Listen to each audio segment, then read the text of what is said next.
free. So here we go, 2 laps of the pool in each of the 4 straight this race.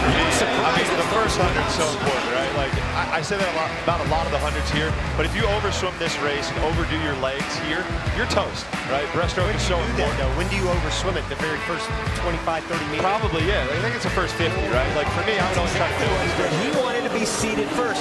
I just don't think it was that necessary, especially when you start getting to this 13th, 14th swim, to be that fast. It wouldn't really matter if he's in lane 6 or lane 3.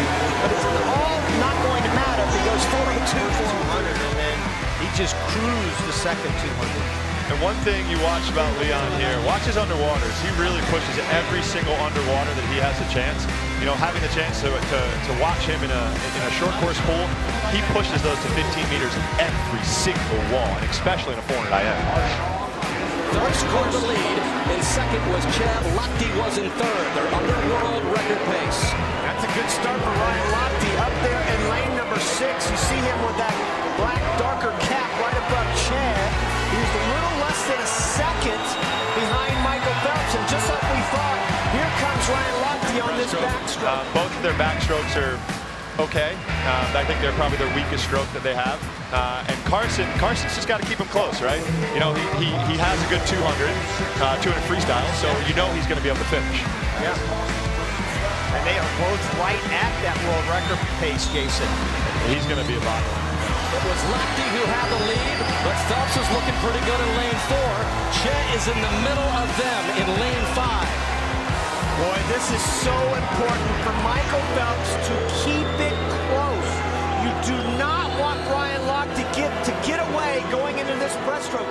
Phelps actually came back. This last summer. Your split 156.49.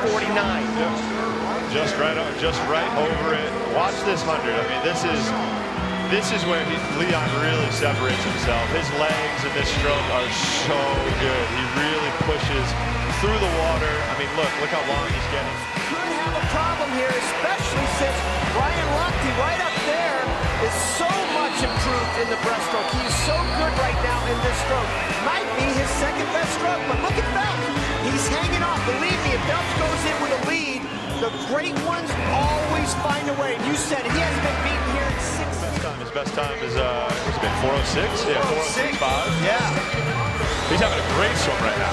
And like we said, if he's anywhere close to him in this last 100, he could breathe down his neck. That's right. That's exactly right. But this is the problem is that he's building it. And you've always told me negative split that 400. Needs to be ahead going into that freestyle. Well, he does. Have problems. Well, I thought he would. Now, did Michael Phelps put out just a little bit too much in the freestyle? I'm not sure he really did. Now, Chad right between Phelps and Lochte could give Lochte a run for his money, but Michael Phelps with a full body leg lead looks really good. It seems this week.